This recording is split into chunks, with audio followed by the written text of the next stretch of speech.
chapters today. I didn't think I would. I edited chapters 23 and 24. One was 14 pages and the other ended up being 13 pages. I mean, technically it was like 14, but it was like literally one sentence on a page, so I didn't count that as a page. I just, you know, it was 13 pages. So yeah, I feel pretty good about that. I had some free time today, so I was like, all right, I'm gonna get through this page and the next page, and then I can have my energy drink. You know, I was bribing myself essentially. Chapter 24 especially, I did not, like, I got into it, and on like the second or third page, I just was not having a good time with it. There was a lot of paragraphs that needed reworking in those pages, but I did it. And I got into a flow and got through the chapter, and actually, like, I stopped counting the pages as I was editing because I got really into the scene, like, that took up the majority of the chapter. So that was cool. Nice that your own writing can kind of inspire that kind of pull, I guess. But yeah, so I'm annoyed because I beat Fallen Order yesterday morning actually, and so I went to the Target near me, and I was gonna get Jedi Survivor, and it was out of stock. They only had the Xbox version, and we have a PS5, and I was like, god damn it. But my partner and I were going to a different city to visit his parents' house for Mother's Day, and so he said, just buy it at the Target there and we can pick it up on our way. And I thought, that is a great idea, so I did that, and they had 3 in stock, so I ordered it. I placed an order so that we could pick it up. An hour later, I get an email that says, we're sorry, this item isn't available anymore. I was like, are you freaking kidding me? So I just went and ordered it on Amazon, and it's supposed to get here today, and I hoped that it would be here when I got home from work, but the tracking says it will be here between 4:15 and 8:15, and usually whenever I get a time window like that, my packages always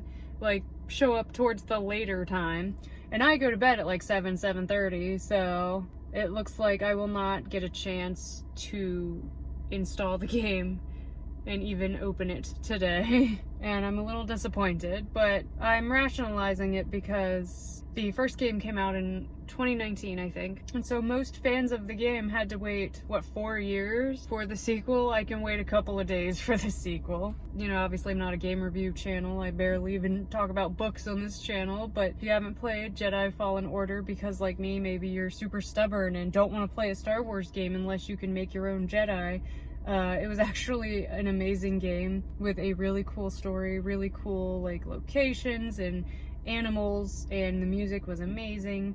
And towards the, like, in the final, like, mission, I guess, an established character that I did not expect to show up, showed up, and it was freaking awesome, and I'm really glad that I wasn't spoiled for it, because if I had known this character was going to show up, it would not have been as effective as it was, because they showed up, and I shit a brick, essentially. So yeah, it's a really good game, and I recommend it, and I will let you know about the sequel when I get it. But yeah, so I'm gonna go inside, not play my game because it's not here, and I might just read some more. I am continuing to read Tasting Red by Holly Roberts, and I got to like the 50% mark today. It's kinky, but I feel like for me personally, the last kind of steamy scene kind of crossed a line that I'm not personally into, but now I gotta know what happens with the story. I gotta know what happens with these characters, and when they find out each other's secrets and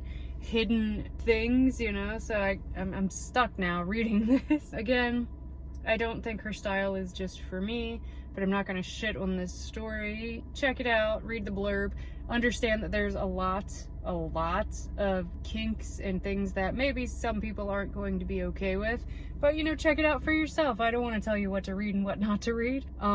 Yeah. Monday, starting this week off decently, I think, at least on the editing front, not so much on the gaming front.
you look to the skies at night, you'll find clusters of stars drifting through the cosmos, all unique and beautiful in their own way.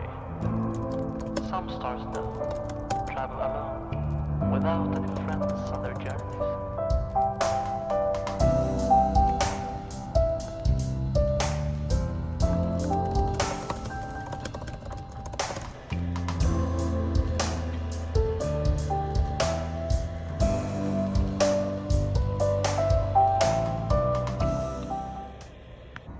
So I finished the third draft today and I am really excited. It's weird. I feel like I was more excited starting today and knowing I was gonna finish versus actually finishing. But yeah, I finished, and not only that, but I realized when I got to the epilogue that I didn't really like it. Like, I liked it, but at the same time, I thought this scene could be better because the setting of the scene it just didn't fit. It was out of place and it didn't feel like it connected to the rest of the story. It almost felt like I had just taken like the characters and everything that happened to the characters, you know. I just kind of took them and put them in like a short story. Like it was like something I would have included in like a newsletter or something. So I actually took a little bit on my lunch break to brainstorm a new epilogue, and then I was able to kind of like perform surgery and take the bits and pieces of the original epilogue that I needed in terms of like tying up the story and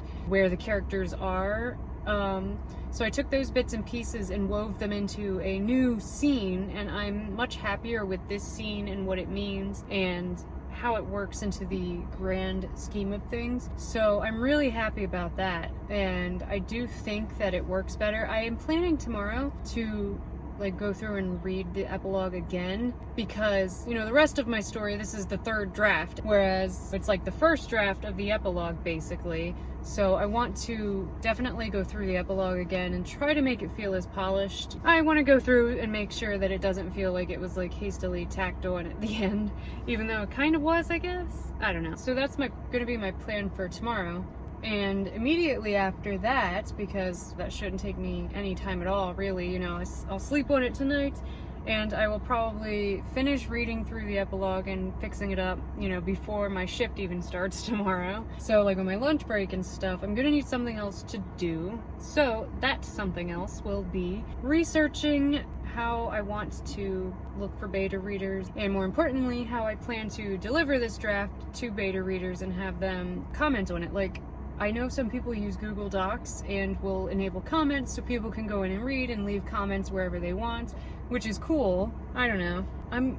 The thing with beta readers, I'm gonna be completely honest with you guys. I've never used beta readers before, and it's not that I think I'm like above beta readers, although it's probably gonna sound like it at first, so let me explain. I don't handle criticism well of anything, like not just my writing. I don't handle criticism on like my cooking, how I clean, how I work, how I do laundry. Like you could criticize me for the smallest things, and I don't know what it is. I do not handle it well. And when I say that, I don't mean I'm gonna like throw a tantrum and, you know, how dare you imply that I'm not perfect, because it's not that I'm so arrogant to think that I am infallible, you know, and cannot be corrected. I don't handle it well emotionally, and I think, like, I've had a long time to think about this, clearly, but I think it is that my autism has bred a very specific kind of perfectionism. And I do think, I don't know if anyone's ever heard of this, I do think that, like, when I was growing up, I grew up with what is called rejection sensitivity dysphoria, which I had never heard of until, I want to say like a year or two ago. I started like reading about it, and it seems really plausible for me. So I will try to link stuff down below about rejection sensitivity dysphoria. That would be my only guess as to why I am the way that I am, because like my biggest thing is that I don't handle being embarrassed very well, and unfortunately every little thing embarrasses me. It used to be much, much worse. Like when I was in high school, people were constantly asking me why my face was red, because I was just literally blushing like at all hours of the day because everything embarrassed me. The way I walked, the way I talked, the way I breathed, everything embarrassed me. And like I said, it's much better now. Like it was to the point where I didn't even like going out in public when I was younger because every little thing embarrassed me. So yeah, anytime I'm criticized, it's not that I'm angry at being like corrected or, you know, someone pointing out, oh, you did this wrong. Like, I'm not angry, I'm just embarrassed. And it could be something so simple, like someone could point out a typo. And it's happened before because I have had people read my stuff, obviously. I've just never had beta readers. But it's happened before, you know, people will point out a typo or just the smallest of like grammatical errors. And it could be even a really close friend or loved one, but it sends me into this just spiral of being completely humiliated, and I don't understand it. Like it's like a bone deep mortification and shame over the smallest mistake. And it's like I said, it could be a family member that points something out and I start ghosting them because I need to go underground to recover from the shame of it. And it makes no sense to me why I am this way, because like I said, I'm not above making mistakes, and I know I make mistakes. I regularly point out my own mistakes, but to have somebody else witness a mistake is humiliating to me, and it is so hard for me to get over, because if something like that happens, I get embarrassed and I start thinking, oh, this person thinks less of me, this person thinks I'm stupid, I am stupid, why am I so stupid? And it's just, like I said, it's just a spiral. I sink into mortification, and I don't understand it, and I wish I did. I wish I knew how to fix it.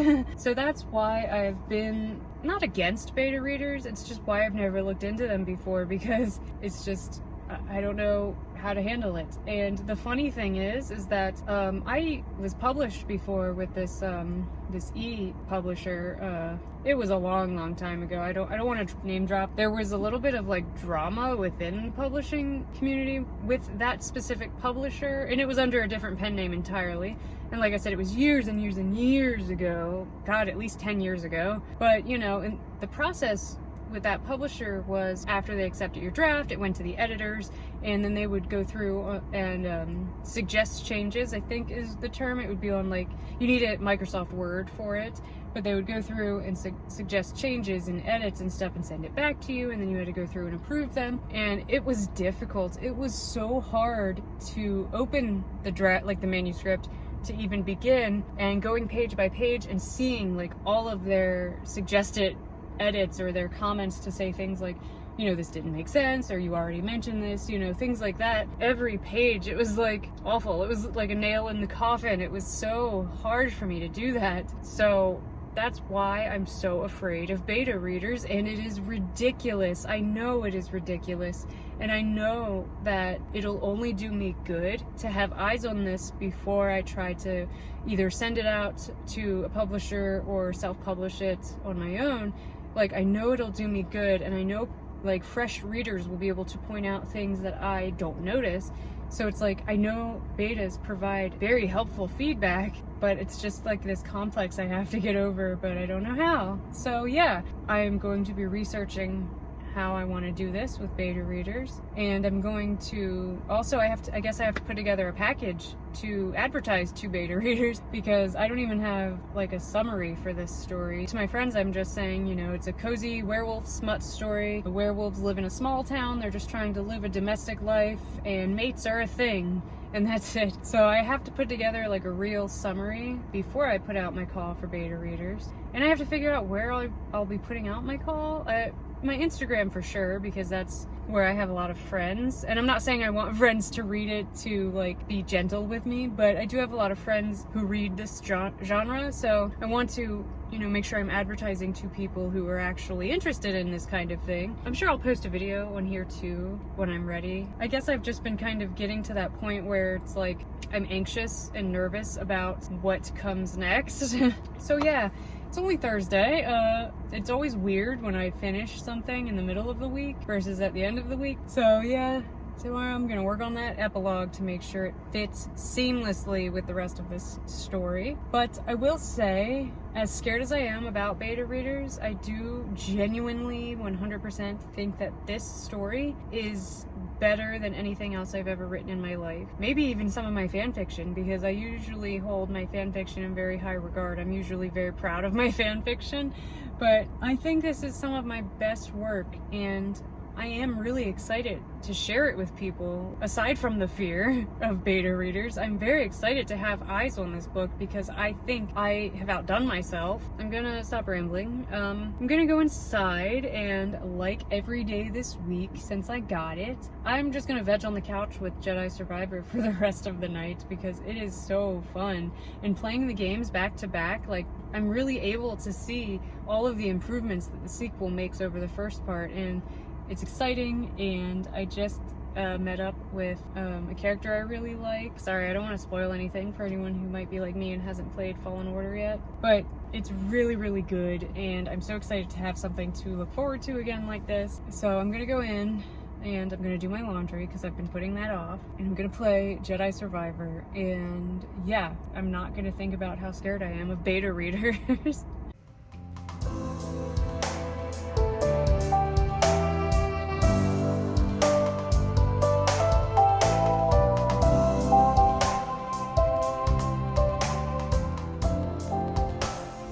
So it's Friday and I'm super excited for the weekend. I'm actually super excited to just play Jedi Survivor all weekend, which is exactly what I'm gonna do when I go inside in a minute. I did want to come on and do like a quick little end of the video update. So I went through my epilogue today, and I don't remember exactly what I changed, but I did change like one or two things. So nothing big, you know, just worded sentences differently in a way that felt more organic to me. So I'm actually gonna give it another look. I'm gonna give it the weekend, and then on Monday I'm gonna look at it again and just do another sweep of the epilogue, because like I said, all of the previous chapters have a certain amount of polish to them, and I want the epilogue to fit. So I'm gonna do at least another read through and edit of just the epilogue to make sure it's on the same level. But then I think it's done. I might do another like quick flip through just to try and see if I catch any like glaring spelling or grammatical errors that I can fix. And then it'll essentially be ready for my beta readers. I did do a little bit of research, and by that I mean I watched a lot of videos from other authors, both traditionally published and self-published, and, you know, hybrid authors. I watched a lot of videos on YouTube of them detailing, you know, their process and what they do to find beta readers and stuff like that. And I'm feeling a lot better, I guess. Like, I'm still terrified. I'm still really anxious thinking about the things people could say is wrong with my story. And the main thing is I just have to find people in this genre. Not everyone likes fated mates. I'm not even sure if that's what mine would qualify as. I'll have to ask my readers if it qualifies as fated mates. But, you know, people don't like that. A lot of people don't like, I don't know, I want to say, at least this first book, the relationship dynamic is a little of the kind of possessive male, you know. Not entirely. I do have like one scene like that, but he's not like a dominating like alpha male. I think he's very lovable. But, you know, a lot of people have a lot of hang-ups with heterosexual romance stories and how the men are written. So, you know, I want to make sure I'm finding people that enjoy the tropes that I've used and the dynamic I've created. I don't know. I personally think it's great. All that to say, I do have to just make sure I'm finding people that are actually interested in this story, because I can't have somebody that prefers, you know, thrillers or high fantasy, or even just anything with a romantic subplot come into this book where the romance is the plot, because they're not gonna enjoy it, and I'm not gonna enjoy that they don't enjoy it. So yeah, before I ramble too long like I did in yesterday's video, I'm gonna go inside and I'm gonna play some more Jedi Survivor. And yeah, thank you guys for being here with me on my journey. I'm still really elated about like finishing the third draft. I feel so proud of myself, because I keep saying it, but this is damn good writing. I can't wait to share my writing with you all, at least all of you who are interested. Obviously, like I said, it's straight up romance. The plot is romance. The plot is smut. It's werewolves. It's fated mates, you know. So I can't wait to share it with the people who are interested in that. And when I am ready to look for beta readers, I will, of course, put out a call on my Instagram. So follow me on Instagram. And yeah, or if you're interested, like if you're already or know that you're interested and will want to see my synopsis, you know, shoot me a message on Instagram. Let me know that you're interested, and I'll, you know, I'll keep you in mind for when I'm ready to put out my call, of course. So yeah, thank you so much for watching, and I will see you in my next video.